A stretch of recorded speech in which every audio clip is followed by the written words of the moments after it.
Pop quiz. How will your business react when there is a recession? Will you A. increase your marketing budget, or B. cut your marketing budget because there's already a decline in your overall sales revenue?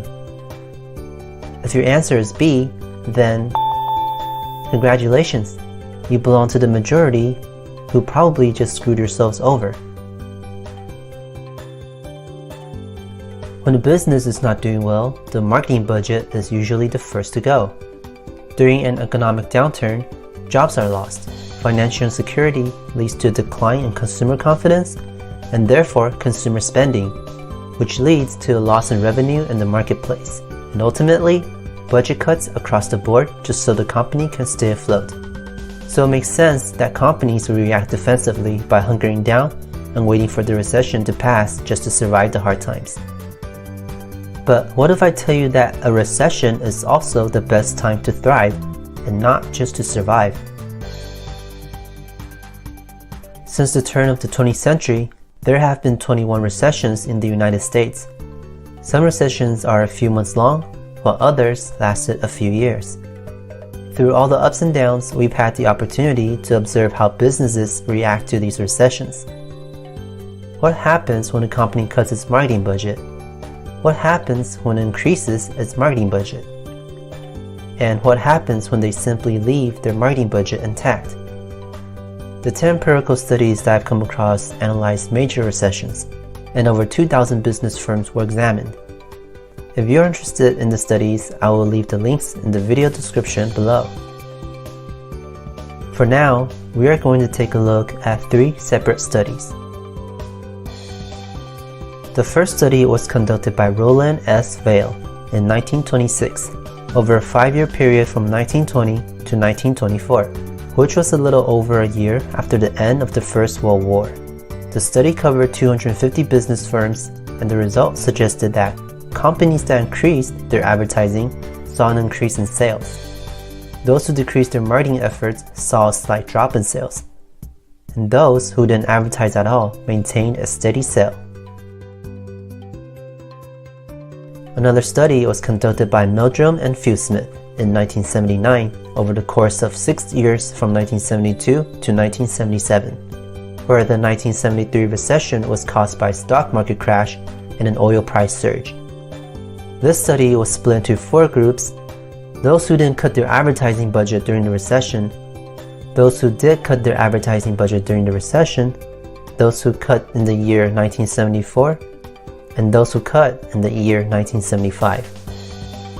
The study covered 143 firms, and the result suggested that companies that did not cut their budget experienced a significant increase in sales. Those who cut their budget during one of the years saw a slight increase in sales, and those who cut their spending completely lagged behind everyone else. In the 4 years following the recession, those who didn't cut their budget continued to see exponential growth in sales by more than 250%.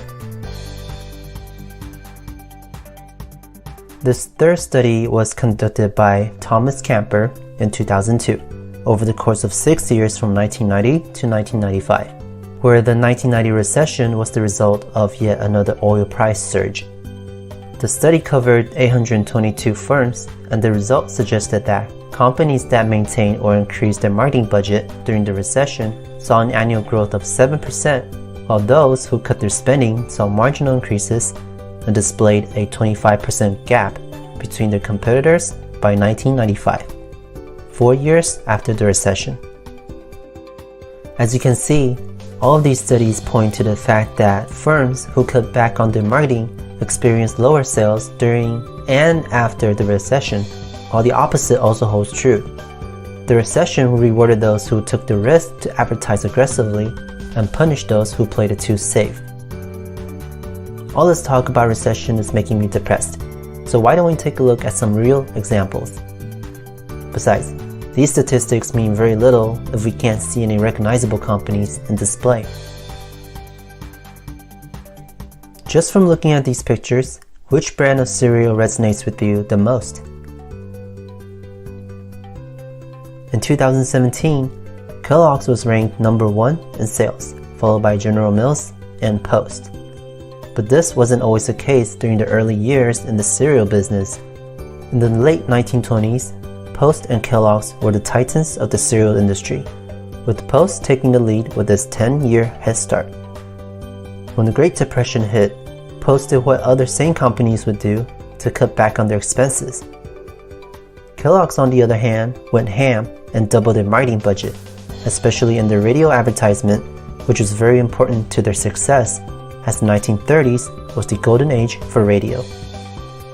By the time the Great Depression was over, Kellogg's became the industry's dominant player even to this day. Oh, and by the way, Kellogg's was the first to introduce cereal box prizes, a marketing technique that was later replicated by its competitors like Post and General Mills to promote sales and brand loyalty.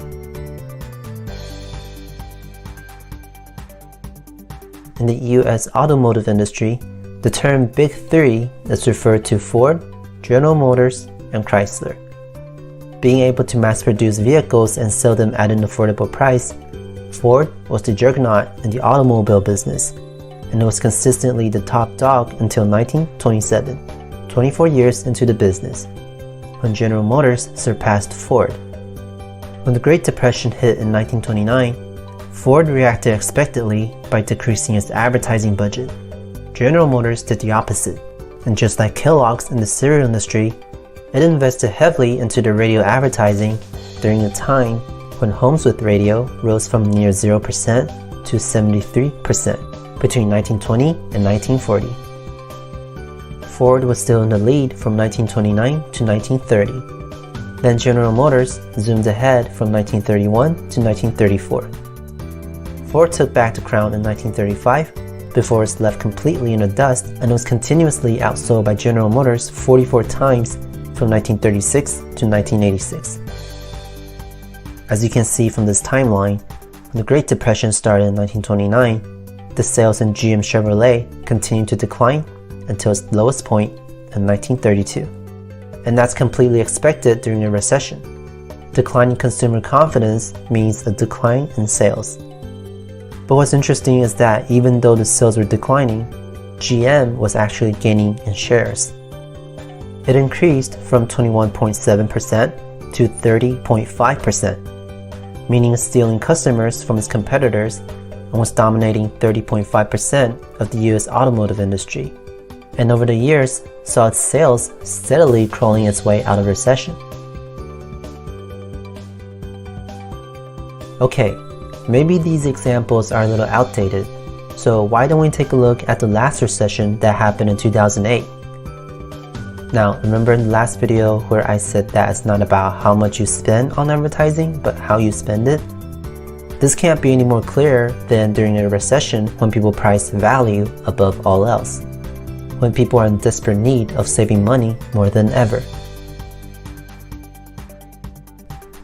From 2004 to 2008, we saw an increase in gas price, with the gas crisis peaking in the summer of 2008 at $4 per gallon.